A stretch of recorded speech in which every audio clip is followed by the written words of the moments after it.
अस्सलाम वालेकुम। आज आपके साथ आलू बैंगन की स्पेशल रेसिपी मैं शेयर करने लगी हूँ। ये स्पेशल इसलिए है क्योंकि हम इसकी ग्रेवी के लिए एक ख़ास इंग्रेडिएंट यूज़ करेंगे, जिससे ये मज़ेदार सी थिक सी ग्रेवी बन जाएगी, करी बन जाएगी। तो चलिए फिर बनाते हैं। तो सबसे पहले मैंने बैंगन ले लिया था आधा किलो और उन्हें इस तरह से मैंने क्यूब में काट के पानी में भिगो के रखा है। आधा किलो ही मैंने बैंगन लिए और इसके साथ मैंने आधा किलो ही आलू लिए हैं। और आलू भी मैंने सेम उसी तरह क्यूब्स में काट के रख लिया है और उतने ही साइज़ में जितने में मैंने बैंगन काटे हैं, और ये भी पानी में भिगो के रख दिए हैं। तो अब हम इसकी करते हैं कुकिंग। तो कुकिंग के लिए हम डालेंगे 4 टेबल स्पून ऑयल और उसमें सबसे पहले हम बैंगन फ्राई करेंगे। ये आपने ज़रूर करना है, इसकी रीज़न है, अगर आप कच्चे बैंगन रखेंगे और बाद में डालेंगे तो वो ठीक नहीं होंगे। बैंगन इसलिए आपने पहले फ्राई कर लेने और थोड़े से कुक भी कर लेने हैं। तो ये देखें बैंगन जो है 5 मिनट हो गए मुझे मीडियम फ्लेम पे फ्राई करते हुए, इसका कलर थोड़ा चेंज हो गया है। ये देखें, इस हद तक आपने बैंगन ज़रूर फ्राई करने हैं। अब हम बैंगन को निकाल लेंगे और उसके बाद इसी ऑयल में हम क्या करेंगे वो भी मैं आपको दिखाती हूँ। तो बैंगन सारे निकल गए हैं। अब हम इसमें डालेंगे 1 चम्मच सफ़ेद ज़ीरा और उसके बाद हम इसमें डाल देंगे क्यूब्स में कट किए हुए आलू। अब हम आलू भी ज़ीरे के साथ फ्राई कर लेंगे। आलूओं को हमने 2 से 3 मिनट के लिए फ्राई करना है। ये देखिए, इसमें फ्राई होना स्टार्ट जब हो जाएंगे तो उसके बाद इसमें डालेंगे 1 चम्मच कुटा हुआ लहसुन अदरक। अब ये लहसुन अदरक के साथ भी मज़ीद आलू जो हैं वो और फ्राई होंगे, और साथ हम इसके बाद डाल देंगे 2 प्याज बारीक बारीक चॉप करके। अब इन सारी चीज़ों को हम कुक होने के लिए रख देते हैं, और जब तक कि प्याज थोड़ा लाइट गोल्डन हो रहा है, दूसरे पैन में मैंने क्या किया है, 2 चम्मच डाला है बेसन, और बेसन को हम ड्राई रोस्ट कर रहे हैं।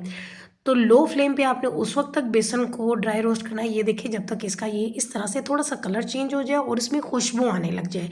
इससे क्या होता है, बेसन का कच्चापन जो है वो दूर हो जाता है। तो वो मैंने रेडी करके एक साइड पे रख दिया है, और इधर देखें ये ब्राउन हो गया था प्याज। और उसके बाद मैंने इसमें मसाले डाल दिए हैं। 1 चम्मच मैंने इसमें डाला है नमक का, 1 चम्मच पिसी हुई लाल मिर्च और आधा चम्मच हल्दी। 2 से 3 चम्मच पानी डाल के हमने मसालों की भुनाई कर ली। जब मसाले भुने गए तो उसमें हमने भुना हुआ बेसन डाल दिया 2 चम्मच। इसीलिए बेसन पहले ही आपने भून के रख लेना है, ताकि जब आप मसालों को भून लें तो उस वक्त बेसन डाल दें। अब बेसन के साथ मज़ीद हम इसकी भुनाई करेंगे। तो ये देखिए, आलूओं के ऊपर ये बेसन कितना अच्छा लग गया है। आलू जो है यहाँ पे हाफ़ कुक हो चुके हैं, क्योंकि हम इसे फ्राई कर रहे थे। और उसके बाद जब आलू भी मिक्स हो जाए और बेसन अच्छे से लग जाए तो फिर 3 टमाटर ले लेना और बिल्कुल बारीक चॉप करके डाल देने हैं। और यहाँ पे फिर हम डालेंगे 1 चम्मच ज़ीरा पाउडर, थोड़ा सा गरम मसाला। मज़ीद हम 2 से 3 मिनट तक और भुनाई कर लेंगे, क्योंकि टमाटर भी पानी छोड़ देंगे। और यहाँ पे जो बहुत ही ज़रूरी है वो ये है, आपने फ्लेम बिल्कुल लो कर देना है, क्योंकि जब बेसन डाल देते हैं तो वो लगने का डर होता है। इसलिए लो फ्लेम पे इसे कवर करके 5 मिनट के लिए और कुक होने दिया है। तो 5 मिनट के बाद ये देखिए, ये थोड़ा लिक्विड हो गया, क्योंकि इसमें हमने टमाटर डाले थे।